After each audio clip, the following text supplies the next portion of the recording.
Hey all, here OS Reviews. You're watching our video review of the Redmi Go by Xiaomi. This is the company's cheapest Android smartphone to date, and it goes as low as $65 in some places.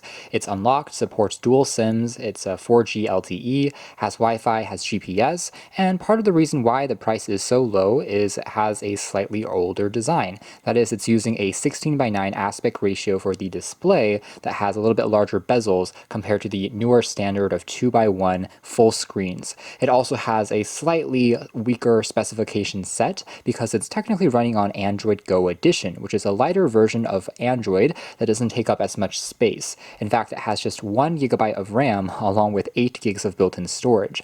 On a regular full version of Android, those would not perform very well at all, but this has been heavily optimized to still run, as you can see here, very smoothly, even on these limited specs. It's also powered by a Snapdragon 425 processor. It's quad-core, but at least it's a Qualcomm chipset and not by MediaTek, so the power consumption is pretty good, and the performance, believe it or not, is actually already better than many of the other low-cost Android Go edition of phones, such as the Nokia One, which has a MediaTek chipset. Despite the all-new branding and the naming structure, you can think of this as the next edition of something like a Redmi 4A, 5A, or 6A, but now it's just called the Redmi Go. So if we take a closer look at the design here, again, a 5-inch display, so it seems very small by today's standards. We've gotten used to 6-inch phones and above. Take the Redmi Note 5 on the left here as an example of how much larger the phones are, but the footprint makes it just really comfortable to hold using one hand, especially if you have smaller hands. Everything is fully reachable just using your fingers without any stretching necessary, and it kind of makes me miss compact smartphones. Although we are starting to see a resurgence with Samsung and Apple making the light edition of their flagship phones like the Galaxy S10e that has the rough dimensions of a 5-inch device. Anyways, the design is very familiar, and if we compare it with something like a Redmi 4 or Redmi 5, you can see that it fits right on in and has almost the exact same dimensions. However, the construction quality of the Redmi Go is definitely a bit more flimsy than those devices of the past, just because it's made entirely out of plastic, even entirely on the back. It looks very clean and modern, but the other Redmi phones that we took a look at had a metal trim and then plastic on the top and the bottom for the antennas, whereas this one is just a one-piece polycarbonate. You won't find a fingerprint scanner on this phone since it really is super low cost, so there's no forms of biometrics. So there's also no face scanning. You have to use a PIN or a password to unlock it. And on the rear, you also find an 8-megapixel camera with autofocus and LED flash. It supports HDR and video recording at full HD resolution. The side here features a familiar volume rocker and power key. The top retains the standard 3.5mm headphone jack. And on the side here, we have a Nano SIM card slot, and the second one, which is a hybrid second SIM and micro SD card slot for memory expansion. You'll definitely need your own micro SD card because, again, there's not much storage space on this phone. So if you want to play back any local music, files, or take a lot of photos, you'll definitely need to supply your own card. On the chin of the phone, you also find the familiar capacitive keys, which takes us home, back, and opens up the multitasking and menu. These are very easy to use, and they're also haptic feedback enabled, so you can tap on it, and there's a slight vibration that the phone gives you. The front also features a 5-megapixel selfie cam, and the display is an HD resolution, which is 720p.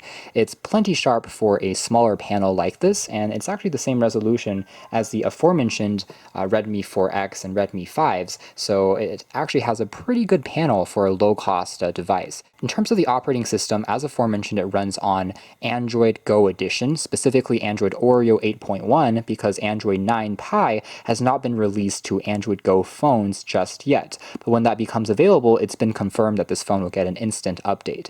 What's interesting though is Xiaomi did still install a skin, a very light one, on top of Android Go, which is the first time I've seen any manufacturer do it, but it's called the Mint Launcher, and a lot of people were confused. There's been a lot of tutorials and videos online already about this launcher. Some people have tried installing it on their expensive Poco phones or expensive Mi devices, which is a little bit funny because it's designed exclusively for lower-end phones that have limited hardware like the Redmi Go. What Mint Launcher brings, though, is a Mint browser, so that's a kind of a light, optimized web browsing experience, but I don't think it's really needed, just because I personally think that the Chrome for Android Go that has been installed here already works perfectly fine, so it's a little bit redundant. But what I do like is Xiaomi did include on the Mint Launcher a cleaner tool. Looks very similar to cleaner on their other Android offerings, but allows you to clear the cache and remove any files that you aren't using to clear up the memory. Again, to conserve that because there's not a lot that's built on in, and to optimize the system performance. Same thing goes with Android Assistant. You can still access it by long holding on the home key here, but you can see that the animations are a bit more simple, and same thing goes with the Google Now launcher. I can tap on this to see kind of current news in my area, but the animations are not quite as fancy. You can swipe over to the edge here to discover all of the current news that's going on in your feed, so it's a bit less cluttered and again uses a bit less internet. It only refreshes when you access this page, so that in the main home screen here, it doesn't consume any of your data. And sometimes it jumps around and kind of shakes the phone with haptic vibrations. So suffice to say, performance is in general pretty good. You can see that on this optimized version of Android with just 1 gig of RAM, everything is still just really smooth and runs well. You just have to clear up some of the background apps when you're not using them. And for the most part, everything is just still quite smooth and responsive. Take a closer look at the camera. First of all, you can still access it very quickly by double pressing on the power key twice to go into the launcher. There's also gestures on this phone like double tap the screen to wake it up from sleep, as well as seeing notifications when the screen is turned off in the ambient mode. So all of those standard features that we find in Android and MIUI are also ported over, which is nice to see.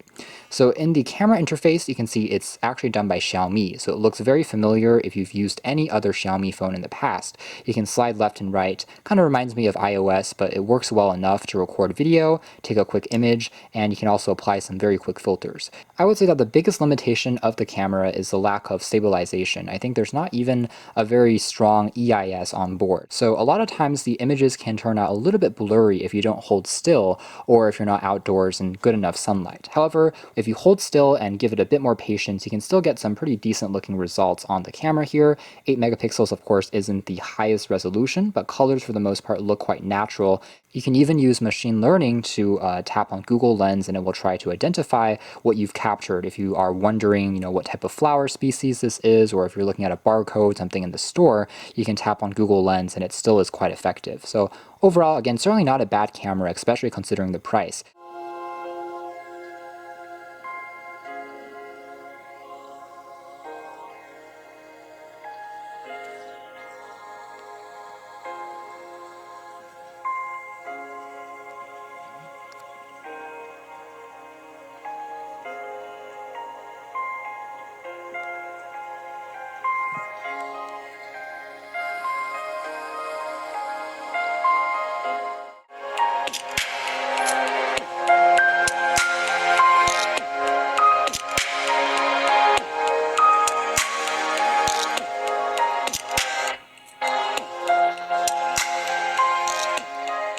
Takeaway is the sound quality is actually quite good. There's not too much bass, but it gets plenty loud for mids, and for a single speaker, it actually sounds alright, especially on a budget phone.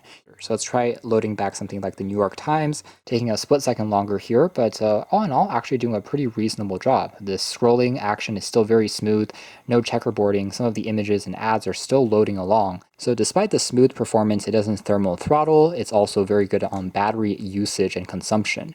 Now this phone does have a 3000 milliamp hour capacity battery, which is average, I would say. It's decent for a 5-inch phone, but not great in a world where we have larger batteries. And Xiaomi tends to put larger batteries on their devices compared to the competition, such as the Redmi 4X, which had a 4000 milliamp hour pack.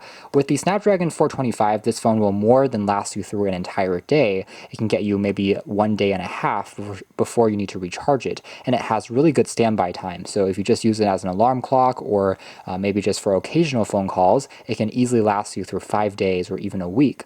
For the multitasking, we now have several tabs open. If we try and jump back and forth between them, we can see that sometimes it will clear out of its RAM. So again, that 1 gig of RAM, it definitely isn't going to be as strong as keeping those programs running in the background, but also not a huge deal, I'd say. In general, it still is pretty responsive to use and optimizes the performance to run on the app that you currently have open, which I think is more important. Call quality on the phone also is very good. I found that reception quality was quite strong here in the Seattle region when I tried it with AT&T and T-Mobile. Both received about 3 out of 4 bars of reception. Callers said that my voice sounded loud and clear, and they also sounded pretty good on my side. So there's still access to the regular Google Play Store where you can download any standard Android app that you would want to. However, there is a special section that's dedicated for featured Android Go Edition apps, which take up less space and have been optimized for this light edition of Android. In fact, by default, you can see there's about 4 gigs of storage that's taken up by the operating system, a little bit more by some of the apps that I've downloaded onto the phone for testing, but you get roughly, 3 gigabytes left, maybe 4 gigabytes, so that's not a lot of space, which is why, again, I would really recommend using an SD card. Lastly, I'll talk a little bit about gaming. I just downloaded 2 titles, the first being Fruit Ninja. This used to be a really light game, but now I would say it's more of an average game because they've tried to add a lot more animations on this since I remembered it. The last time I played it was really back in the early days of Android. But again, there's a lot more kind of challenges and animations now, and you'll see some occasional drop frames, but all in all, it still is perfectly playable.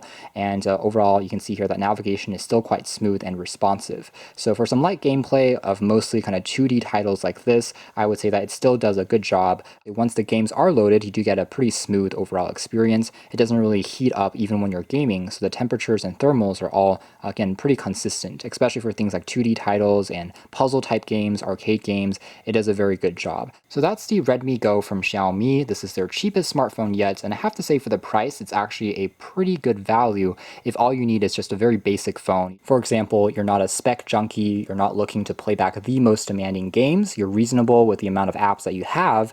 I think that this is actually a pretty good option to consider. It runs all the social media apps without any problems, and general navigation is surprisingly smooth. The only thing I'll say is Xiaomi does have a lot of budget phones, like the Redmi 7 that has also been released recently. I would say it might be an even better option because it has a more eye-catching design, it has a larger display, and just stronger specs and memory configuration in general, and it's priced at around $105. So it's a bit more extra cash, but it's not dramatically more, and you do get, in my opinion, more than your money's worth. So if you are willing to spend a little bit more, I would still push you in the direction of the Redmi 7, which is another, again, very inexpensive phone at only $100, but it just feels a lot more premium and has a slightly higher quality and performance. It's perfectly usable at this really low price, which is already a surprise, to be quite honest, considering that just a few years ago, something like this would probably have cost, hundreds of dollars. So you can learn more details if interested in the links down below, but this has been the very entry level but surprisingly usable Redmi Go from Xiaomi.